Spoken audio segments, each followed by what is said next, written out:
Hello friends, host Eric here, host of Talking with Famous People, and I'm here with not host Mark, a fellow ENTP, a different configuration of ENTP, a somewhat different appearing individual than I, or Nick, or Taylor, all of whom are ENTPs who display rather differently from one another.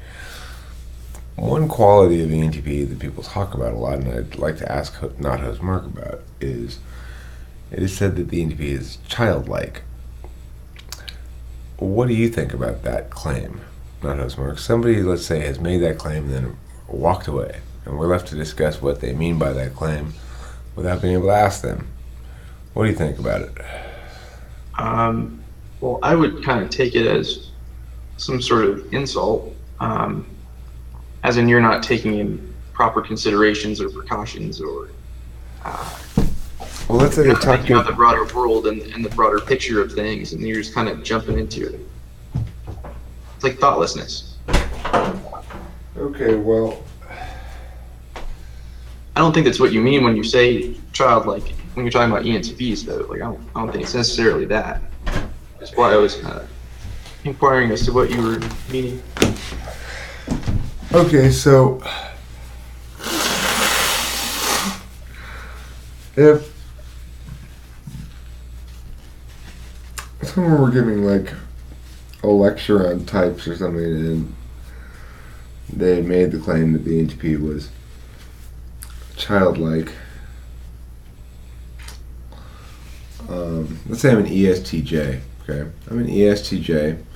I've just given a lecture on types and described the ENTP as childlike and lacking in a lot of important skills and stuff like that. Now the lecture's over, and it's Q&A time. Not host Mark, I bet, has a question. Well, yeah, no, I think that's, in that case, if it was an ESTJ, I would take that as a true statement. I mean, I would think that they're talking about like not being consistent and putting work first in every aspect of your life, and attaining success in human terms is how I would take that. I would. And you view that as childlike? Well, yeah, I mean, I would be doing a little bit FEing, right? Like I would be thinking about what their perspective is as an ESTJ, making the claim that ENTPs are childlike.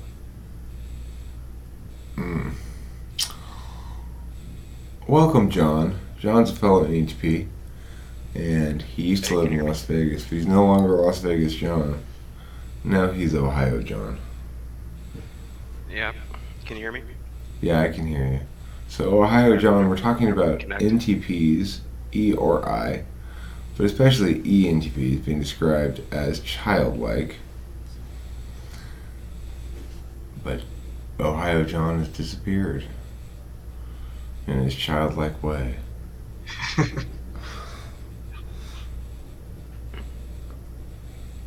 He's back. So, Ohio John, we're talking about the ENTP being described by others as childlike. Oh, yeah, sure. What would you think that would be referencing? Or how would you respond to that RFE. claim? Our FE in third slot is a childlike FE, isn't it? Well, it's one way of so you think that because it's FE that's what causes other people to view us as childlike? Because I mean, presumably everybody's third function is their childlike function in that regard, but not every type is viewed as childlike by nature. Yeah. I mean, I'm certainly not childlike until I'm trying to be people-pleasing. Huh. I mean, I think it depends how much thought and effort you put into that FE. I think you can develop it to be quite strong as an ENTP. I don't think it necessarily has to be a point of weakness. Yeah. In fact, I'm pretty good at sales. So I mean, when I want to, I can make somebody like me, which is usually, it's an FE thing, right? Yeah. Yeah. INFJ can have really good TI. Like I've seen that aplenty. Yeah. But I think that the childlike quality of the ENTP stems from more than just having tertiary FE. I agree. I think it relates to a quality of obliviousness, quote unquote, or naivety, quote unquote, that often displays. The ENTP will often display these qualities, or others will perceive them as oblivious or naive in some regard. Now, some people... I would agree. I'd say I'm utterly oblivious to, like, I have no real empathy, but I can kind of understand what people are doing. People think I'm naive because they say I'm too trusting. That would be a childlike quality as well. I think they misunderstand. I'm pretty trusting too. I think they misunderstand what that is, though. I'm not too trusting for lack of awareness about possible wrongdoings and wrongdoers in the world. I'm choosing to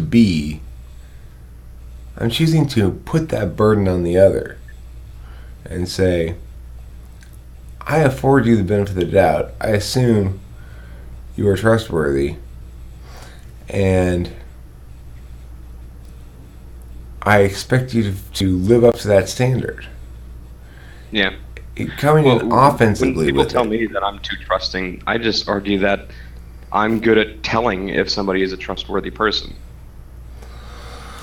Well, I view it as an issue of fairness. Like I would want that sort of respect, on my end. Oh, absolutely. And them. Yeah. And I especially do it with like females. Like I'll definitely give them the benefit of the doubt. I mean, that's one area where I'm not trusting. That's a dangerous thing, Mark. That's one area where I'm not trusting. Automatically give females the benefit of the doubt. I do it. I say my theory is it doesn't matter how much I trust and love and respect Kimberly, she gets the least benefit of the doubt. Because there's something called due diligence, which is because she's my woman, I am entitled to and do periodically and expect her to be fine with it, like investigate shit. I feel like investigating just because I'm being paranoid or whatever. Not only do I think that's okay, I think it's a good thing, and I think she needs to be fine with it. Well, yeah, that's different. I mean, and in the same way, she should be giving you trust. Trust in that regard too. That if you're investigating, it ought to be for good reason. Well, no, it doesn't have to be for good reason. It has to be because No, it just has to be. For benevolent reason. I mean, good as in terms of moral good, not good as in, I don't have much to go on, or bad as in I don't have much to go on. Okay, well, Being yeah. wary of something is not a negative thing. Like Matt and I are dealing with this with his grandparents. They don't trust me, so they wanted to search, look me up. And they didn't know how to spell my name or anything like that, or what my last name was, and they asked him and all this stuff. And yeah, asking Matt to go behind my back is kind of it's messed up. But it's not messed up for them to want to look me up. So we met with them the other day, and I was like, yeah, my name's, such and such, and feel free to look me up, Yeah, I mean, my You roommate. can do a background check for all I care. I really don't care. I have nothing to hide. My roommate moved in this past week, and I think his uncle or something's a cop, and they did background checks on all the roommates and everything. They didn't find anything on me, so I'm not on social media or anything like that. But I wouldn't care. That's not something I care about. Like, okay, and that's not a break of trust to me. No, I don't think so either. That doesn't cross the line. That has nothing to do with that. I think there's two different things we're talking about, and we're mixing them up. Well, here's what I want to stress. I want to stress what I'm talking about is something that normally is considered not cool. So it's like, if I have a sudden urge because I heard Kimberly's phone make a ding, and I just out of the blue, I have a sudden urge to like grab her phone and like look through her messages and shit. That's totally good. That's a good thing for me to do. Because, number one, I'm not going to find anything. She's not up to anything. She's not doing anything bad.